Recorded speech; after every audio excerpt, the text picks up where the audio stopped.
Hello, welcome to another episode of Learning to Drum. I'm your host Adam Tevlin, and we are in episode 5 of week 8. If you are new to this program, this is your first time joining us, please go back to episode 1.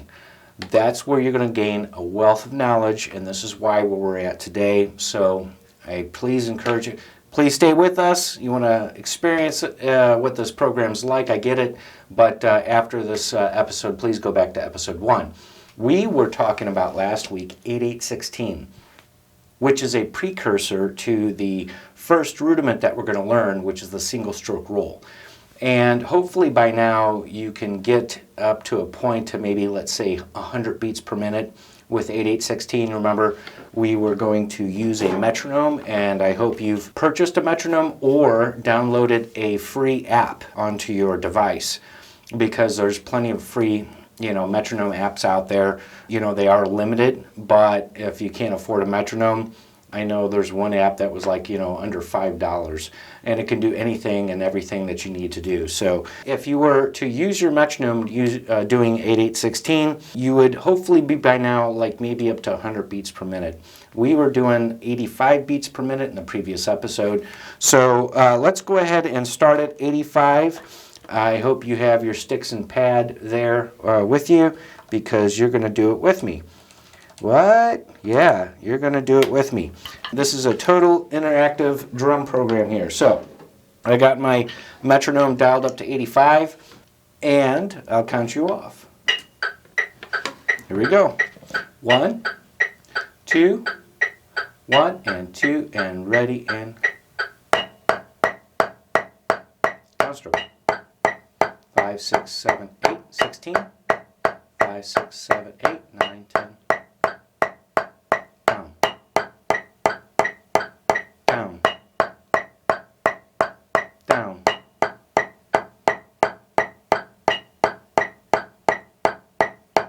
Okay, so how did that feel?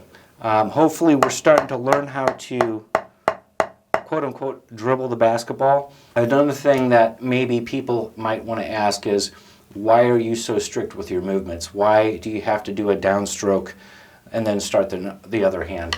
So here's 2 reasons. One, if you ever to go to marching band or drum corps, that would be required. And then also, if you're playing drum set, that will actually be necessary. The reason why is to understand that downstroke, and also understanding taps, okay, will allow you to really control the backbeat and your quote-unquote ghost notes. And what are ghost notes? Notes that are felt and yet not necessarily heard so much. Okay, so if I were to do a drum groove, and let's pretend this is my snare drum, which is the drum that has the wires at the bottom. We haven't talked about the snare drum, only vaguely, of course, at the beginning in episode 1. And I don't have a hi-hat or bass drum to play on, but I'm going to play some type of groove with some ghost notes. And you're going to see that the reason why we want to get used to making sure that we're controlled with our stroke enough to where we can immediately go into taps. So here we go.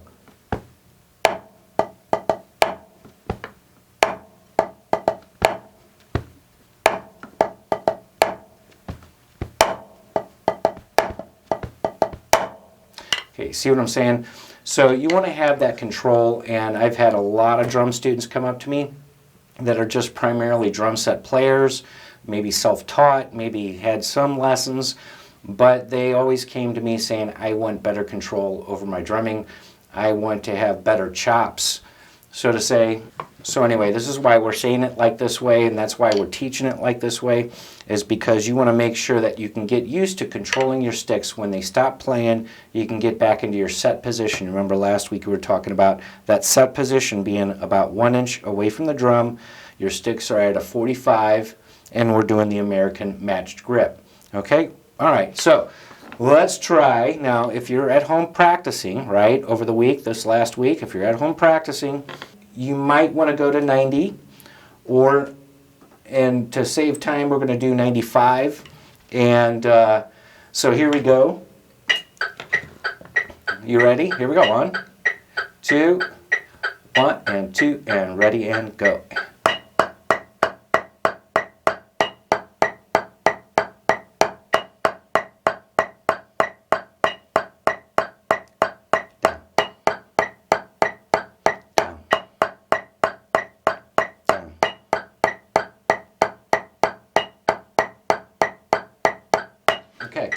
So as you can see, we're starting to use a little bit more finger, okay? There's still wrist movement involved, but we're starting to use a little bit more finger. Let's go up to 105, and hopefully you can hang with me. We're going to go up to 120 today.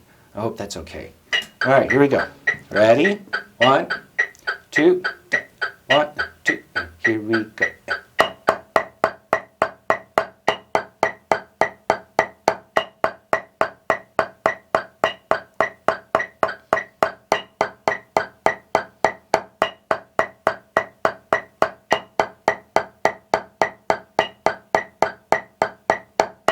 Okay, cool. How'd that feel? Are you able to keep up? If you're kind of, that means you're not ready for that. And go back, making sure you still feel the free strokes. Remember, this exercise is, the whole point is to understand the free stroke, okay, and how that relates to the single stroke roll. Without further ado, let's go to 115, and then we're going to push it to 120. Here we go. 2, 1, 2, here we go.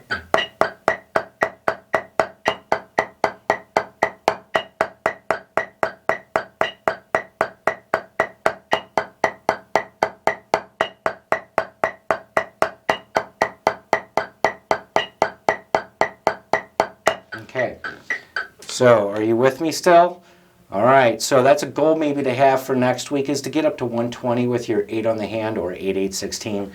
Here we go for 120, and then we're going to get into our first rudiment, the single stroke roll, and how does that relate to this exercise that we're doing right now. So here we go. 1, 2, 1, 2, here we go.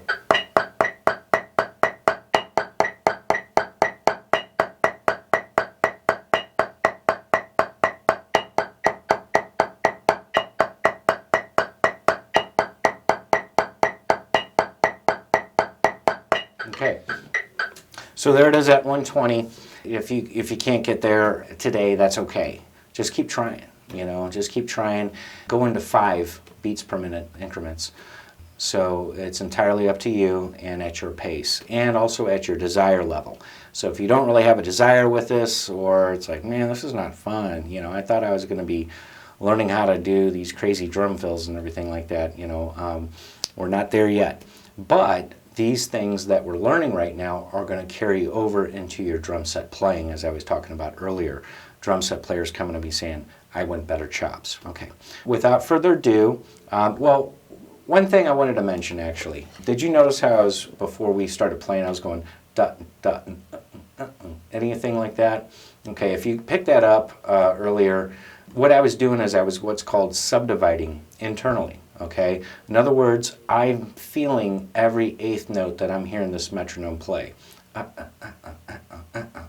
And what that does, it mentally prepares me for the speed that I start out with. Okay, let's try that with the metronome. 1, 2, here you go. Okay, so now I already established that in my mind before I started playing. Okay, make sure you try some of that so that way it doesn't sound like a train wreck when you're trying to play with a metronome. And I know it's somewhat intimidating playing with a metronome, and I had a hard time at the beginning playing with a metronome, but the long and the short is you'll get used to it and it'll actually become your best friend.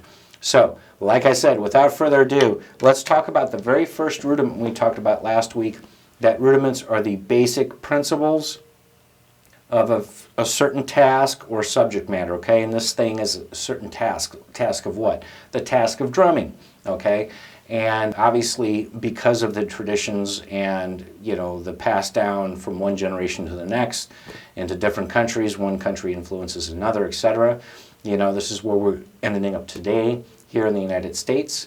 Initially, they came out with the first 13, or the Essential 13 Rudiments, and then they added the second 13, and that had led to the 26 American Standard Rudiments, which later in the 70s developed into the 40 International Percussive Art Society Rudiments, and that's what we're adapting to. Now, I know in this book that we're going to introduce here next, hopefully you got your book and everything's ready to go. If not, that's okay. You'll be able to watch this episode and still learn from it. But in that book, it only has the 26 rudiments. So, without further ado, single stroke roll. what is the single stroke roll? It's probably actually one of the first things that people do when they pick up a pair of sticks. When they get those sticks in their hand, the first thing they want to do is, and then they go in convulsions and stuff. So, rightfully so. That's kind of, you know, the natural thing for us to do. You know, we're thinking drums, we think, right? So the single stroke roll is just one of the different types of rolls that drums have, and it is what it is. In other words, there's only one hit on each hand, hence the name single stroke roll. And most people, most educators will tell you to start in an up position and do free strokes, starting from slow, one hit on each hand, getting to your fastest while maintaining evenness, okay? And then getting back to your original speed. And this is the process called open, closed, open. Most case scenarios when you're demonstrating a rudiment in front of a judge or a teacher or a band director or an audition, you're going to do it from open to closed to open again, okay? Slow to fast to slow.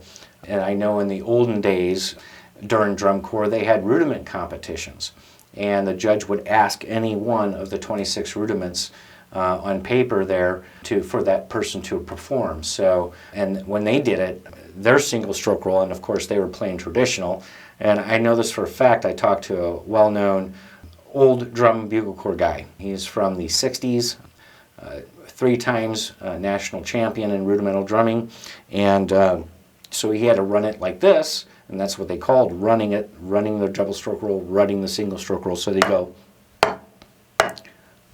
okay, and I'm doing a very bad job of demonstrating that. You actually have to see someone from that era, from that style, demonstrate it that way. And a lot of it had to do with artistic form and presentation, okay? But for realistic purposes, you don't have to do that. Personally, for me, I actually give every stroke a controlled stroke until there's that fine line that we talked about last week when the bounce starts to take over. But I'll demonstrate it the free stroke method, which is the most common way, and then I'll go ahead and go back and do the controlled way, and you're going to see that fine line where that bounce starts to take over, and I utilize it. Okay, ready? In the up position. You don't have to play with me, just watch the single stroke roll. Oops.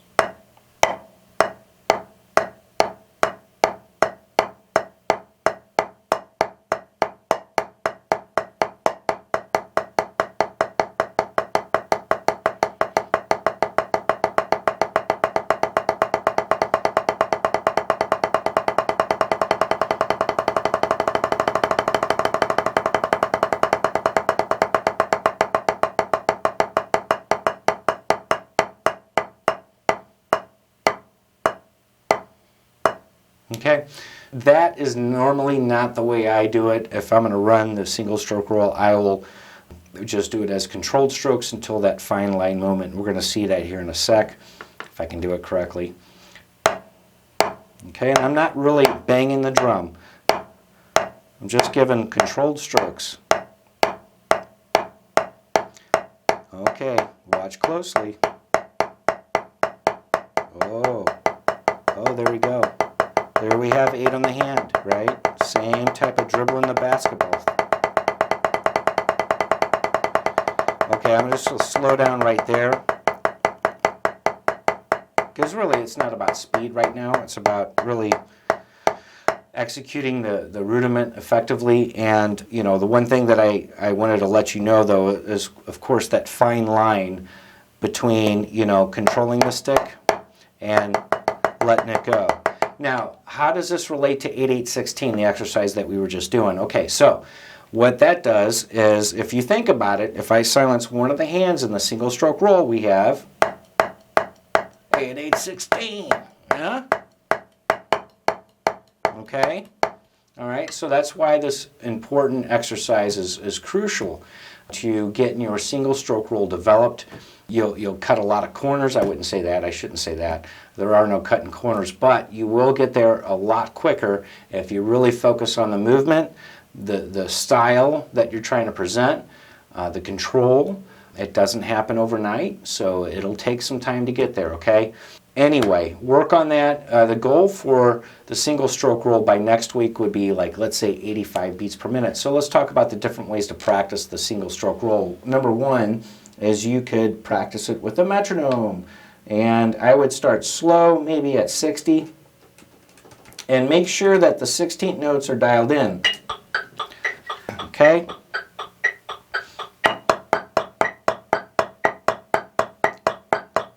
Okay? No big deal. Okay? And then go up 10 beats per minute. Oops. 2, here I go. Okay? Etc. Going up to 80. Go and go and. Okay? Right? And the goal that we want to reach to by next week, if you can, is 85 beats per minute. Okay? Sounds like this. 1, 2, here I go.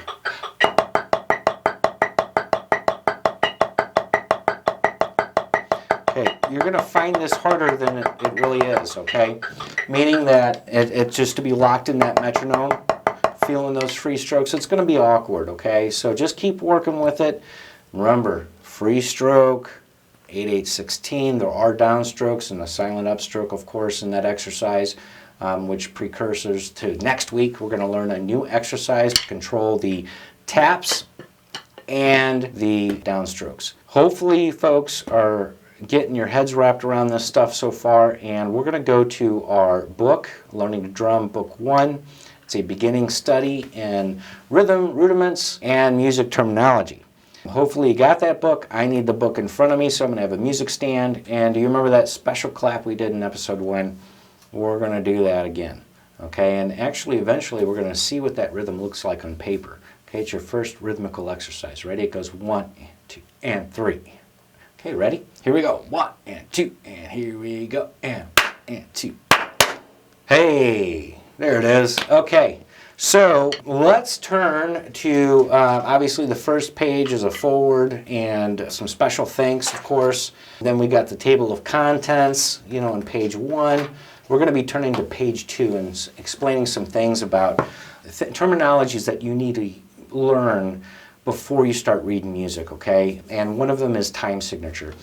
Think of time signature as like your unit of measure, okay? And so therefore, you have to define A, how many beats are in a measure, and then B, what kind of note's going to get the beat, okay? Now, Adam, what's a measure? Okay, that's great. Great question, okay?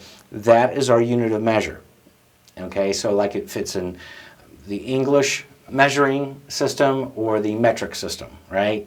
There's different sets of determinations of what is a centimeter, or what is a meter, or what is an inch, or what is a foot, right? And how many inches are in a foot, okay? Time signature. We'll notice that up at the top here of that page 2, that this is also, and you see 4 above a 4, okay? And that's called 4/4 time. This is also called common time, okay? Now the top number is going to let you know how many beats per measure, and then the bottom number is going to let you know what kind of note's going to get the beat. All right, so what I tell students is I say, all right, so the top number tells you how many beats per measure, how many beats, and most of them say 4, and I say, great. Okay, so now let's replace that number 4 on top with the number 1.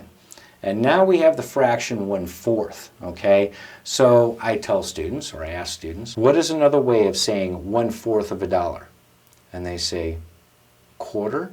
If they're younger, of course, they don't really get that concept, and so therefore we're understanding that, ooh, wow, okay, so we have note values that equal a certain measure, okay? So just remember that 4/4 time, which we're going to be starting out in 4/4 time, the 4 beats per measure, and the quarter note is going to get the beat, okay? And that you can do that with any time signature. We're going to learn all kinds of time signatures, the basic time signatures that are most frequent, but just remember to replace that top number with the number 1, and that will give you the note value that gets a beat. So, for instance, 6/8 time, how many beats per measure? That top number is being 6, and then take that away, and you get the fraction 1/8, and the 8th note gets the beat. All right? much down the road. All right, so below that is repeat symbol number 1. Okay, it's not necessarily called repeat symbol number 1, but all that is just a certain type of repeat symbol, and it means to repeat the previous measure. And we're going to learn about that in the exercises and solos to come. Another thing to remember is the repeat symbol number 2. And again, it's not necessarily called repeat symbol number 2. It's just letting you know that you have a measure or set of measures that they want you to repeat. Okay, it can be either or.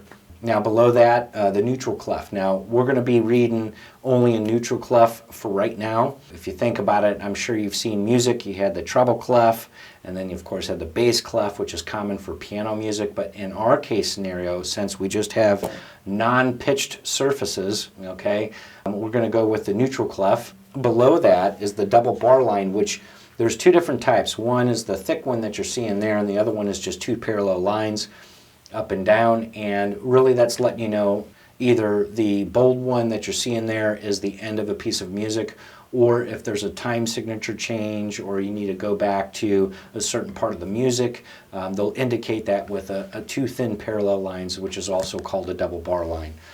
Now look below that and you have what's called the accent mark. Okay, now that accent mark, it looks like a sideways V, and all that means is just basically you're going to play that note louder than the rest of them. And we're going to have an exercise next week that kind of helps us with that. Moving on, you see the note value chart and common time. Okay, we have that note that looks like a donut. Okay, that's called a whole note. So if I had a whole note in a measure that's separated by two bar lines, we're going to notice that that takes up the entire measure because the whole note gets 4 beats. Right to the right of that, you'll see the equivalent rest. Notes are really about duration of time. How long to wait until the next note, okay? So below that, a whole note would equal 2 half notes. Think of it like what we were talking about earlier, currency. Like a whole dollar equals 2 half dollars, okay? It's still the same value, right? Those 2 half notes are going to get 2 beats each, okay? And then there's the respective half note rest there, and you know, it looks a lot like the whole rest. There's not really much difference there, except if you really look hard, you're going to see either a line above that rest for the whole rest or a line below that rest for the half rest. Yeah. And that's what I do is I tell students, I said, well, there's a real easy way to think about telling the difference between whole and half rests. And that is the whole rest hangs from the line. It's strong enough. It has more value, so it can hang from that line. And then the half rest has to sit on the line because it only has 2 beats of value rather than the 4 of the whole rest, right? So that's just 2 easy ways to figure out, okay, the difference between a whole and a half rest. Below the half notes, we have what are called quarter notes. So let's flip the page, and this is how we're going to, page number 3 that is, and this is how we interpret the notes. And take a minute to read this. We're going to review all of this, so if you don't understand these concepts as of yet, that's okay. As we're going to go through reading music, this is all going to start clicking, I guarantee it. Okay, so we can see that the quarter notes are up at the top, and then below that are eighth notes. And they can either be barred together or with a flag, as we see on the screen there. Below that, we have what are called 16th notes, and we talked about 8th and 16th notes and how to subdivide that. So one thing that you can just kind of easily remember is that 8th notes are twice as fast as the quarter note, or the beat, okay, the pulse, so 1, 2, 3, 4, right? Okay, 8th notes are twice as fast. 16th notes are 4 times as fast as the beat, or twice as fast as the eighth notes. And below that, you get into triplets and eighth notes and triplet 16th notes, and how do the triplet 16th notes relate to the triplet eighth notes, as well as how they relate to the regular eighth notes. We're going to talk about that much later, so you don't really have to worry about that just yet. On the next page is the corresponding rests for those notes, like the quarter rest, the eighth rest, okay? So let's play a little experiment, and this is what I tell my students a lot. I'll ask them, I say, play me 1 quarter note. And they'll go, what? And I say, just play me 1 quarter note. And they'll go, and I say, okay, great. Now play me 1 whole note. And they hesitate for a little bit longer, and they go, 2, 3, 4. I said, fine. I say, now play me 1 half note. And they go, 1 eighth note, 1 16th note, What do you notice about all of them?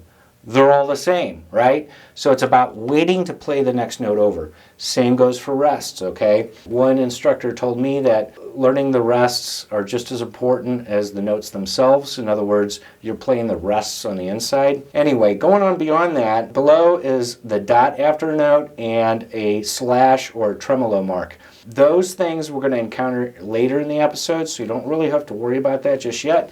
By all means, read it. Now, let's talk about how to count the notes. It's very important to know how to count those notes. One thing that you have to realize is that where you're at in the measure, okay, and then also how does it relate to the beat, and how can you really figure out how that rhythm goes. And I remember back in the olden days when I started learning how to read music, they had phonetical sounds or words that would help me memorize certain rhythm patterns, which I really just advise not to do. We'll see a chart here up on the screen of what I'm talking about. Everybody that's been in music for a bit have seen this passed around on social media. So I really just don't recommend that system. I really recommend the counting system that's been used for many years. And so you can see that the quarter note sense to the beat is 1, 2, 3, 4. Eighth notes are counted as 1 and 2 and 3 and 4 and. You still have the 1, 2, 3, 4, but now the eighth notes in between is the ands. And then 16th notes, 1E and a, 2E and a, 3E. You still have the 1 and, but now the E and the in between helps you subdivide as twice as fast. Going on page 6, okay, and if this is going too fast, that's okay. We're just getting introduced to this, and we're going to relearn this as we're getting through the exercises and music that we're going to be reading. So on page 6 is the start of the 26 rudiments, and if you flip all the way to page 9, you'll see that the rudiment 26 is the single stroke roll, the one that we just learned. These 26 rudiments are not necessarily in the order that NARD had presented them as. Remember, they initially had the first 13 and the second 13. So things have gotten jumbled around in different versions of the 26, and that's why I say go to pas.org so you can download your free copy of the 40 International Rudiments. Okay, going on to page 10. This is our last page where we're going to leave off with, which is the exercises page, and you can see the exercise that we just did, which is 8-8-16. Those notes there that you're seeing are eighth notes, and that's why I said dial your metronome up to 85 beats per minute as we started out, right? And then make sure you bump up the eighth notes, okay, and work from there. So that's what it looks like on paper. And you notice that the R stands for the right hand and the L stands for left hand. Anyway, so we're out of time. It flies when you're having fun. I hope you enjoyed this week's episode of Learning to Drum. We're going to be on to episode 6 next week, and we got some more things to learn. Hang on, because if you don't practice, in the next days, then you might start falling behind. And if you do, that's okay, because we're taking it at your pace. You can always watch the next episode at your own convenience. With that said, I just want to bid you a farewell. My name's Adam Tevlin, your host, and we'll see you next week on Learning to Drum. Always remember to keep swinging those sticks.